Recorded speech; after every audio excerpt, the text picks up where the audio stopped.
ఇవాళ ముఖ్యమంత్రి గారే పదే పదే తన ప్రెస్ మీట్లలో మాట్లాడుతూ దొరికిపోతా ఉంటే మళ్ళా పైపెచ్చు సమగ్ర కుటుంబ సర్వేకు అర్హత లేదు, అది ఎక్కడ కూడా గవర్నమెంట్ టేబుల్ మీద పెట్టలేదు, దాన్ని క్యాలిక్యులేట్ చేయకూడదు అని చెప్పి నేను కూడా అడుగుతా ఉన్నదే. 2011 సెన్సస్ అయితే మన యూపీఏ గవర్నమెంటే చేసింది కదా. 2011 సెన్సస్ను యూపీఏ గవర్నమెంట్ చేసినప్పుడు తెలంగాణ జనాభా 3,53,00,000. అర్జున్ పైకి రా. 3,50,00,000 చిల్లర అని మనం చెప్పినాం.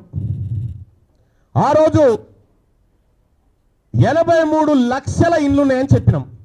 ఇలా ముఖ్యమంత్రి గారు చెప్పినటువంటి లెక్క 1,15,00,000 ఇండ్లు ఉన్నాయని చెప్పారు. 1,15,00,000 ఇండ్లుంటే ఈ 83 1,15,00,000 దాదాపు 32 లక్షలు పెరిగింది. 32 లక్షల మంది ఇండ్ల కొత్త ఇండ్లు వస్తే అందులోకి ఒక్కడా నిలడా మరి 32 లక్షల ఇండ్లలోంచి ఒక్కొక్క మనిషిని లెక్క పెట్టినా కూడా తెలంగాణ జనాభా 3,90,00,000 కావాలి. కానీ ఎందుకు కాలే? ఇలా దీని కథ ఏంది, దీని వ్యవహారం ఏంటంటే కేవలం ఈడబ్ల్యూఎస్ను రక్షించుకోవడానికి వేసినటువంటి ఎత్తు మాత్రమే.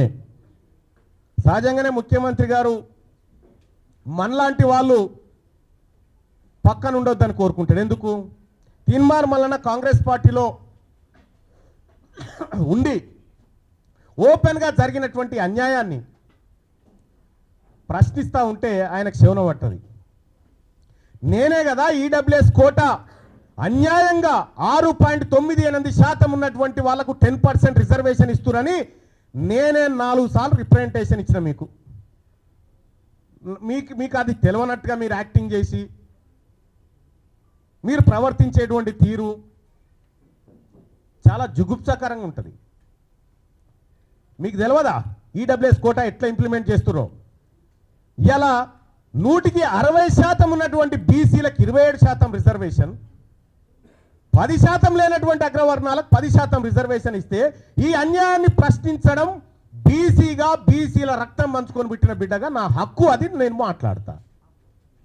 ఇలా నీ వర్గాల రక్షణ కోసం నువ్వు సమగ్ర కుటుంబ సర్వే ఏది మొన్న చేసిన సర్వేని అడ్డం పెట్టుకున్నావు కదా, మరి నా వర్గాల హక్కుల కోసం, నా వర్గాల రిజర్వేషన్ల కోసం నేను కూడా మాట్లాడతా కదా.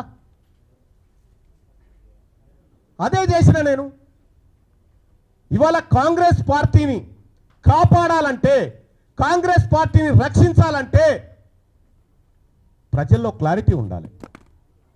మనం సర్వే చేస్తే 90 ఏళ్ల తర్వాత సర్వే చేసినా మీరు చెప్తే సప్పట్లు కొట్టేటోడు లేడు, పాలాభిషేకం చేసినోడు లేడు. నీకు బీసీ వర్గాలు ఎవరు నమ్మలే. పైగా మొన్న మాట్లాడి నన్ను దోషిగా నిలబెట్టిరు, విలన్ చేసిరంటే విలనే అంటారు. ఆ విషయంలో విలనే అంటారు. ఆ విషయంలో మీరు చేసింది పక్కా సమాచారం అయితే, పక్కా సేకరించిన లెక్కలే అయితే ముఖ్యమంత్రి గారు ఆ సర్వేకు మీరు బాధ్యత వహిస్తారా? నాది బాధ్యత, దీని మీద డిబేట్కు నేను రెడీ అంటే ఎక్కడికి రావనో చెప్పు, నేను ఒక్కరిని వస్తా, నీ సర్వే తప్పని నిరూపిస్తా. నేను కూడా సూచనే చేసిన మీకు, ఆ రోజు సరిదిద్దుకునే అవకాశం ఉంది, ప్రయత్నం చేయండి, తప్పు కాదనేటువంటి మాట చెప్పిన. మీరు ఒక తప్పు చేసి ఆ తప్పును కప్పిపుచ్చుకోవడానికి మళ్ళీ తప్పు చేసి, ఆ తప్పును కప్పిపుచ్చుకోవడానికి మళ్ళీ తప్పు చేసి ఇవాళ సమగ్ర కుటుంబ సర్వే ద్వారా, కుల సర్వే ద్వారా ఓసీల పాపులేషన్ పెరుగుతుంది. 2011లో మనమే చేసినాం కదా సెన్సస్. ఆ రోజు తెలంగాణ రాష్ట్రంలో ముస్లింల జనాభా, మొత్తం ముస్లింల జనాభా 44 లక్షలు ఉంటుంది. ఈరోజు అదే 44 లక్షలు ఉంటుంది. ఇది ఎట్లా సాధ్యం? ముస్లింలు ఎవరు పిల్లల్ని కనలేదా? మధ్యలో సమగ్ర కుటుంబ సర్వే వదిలేద్దాం, కేసీఆర్ చేసింది. మన సర్వేలే కంపేర్ చేస్తేనే ఎక్కడ పొంతం లేదు కదా. మరి అటువంటప్పుడు ముఖ్యమంత్రి గారు మీరు బాధ్యతాయుతమైనటువంటి పదవిలో ఉన్నారు.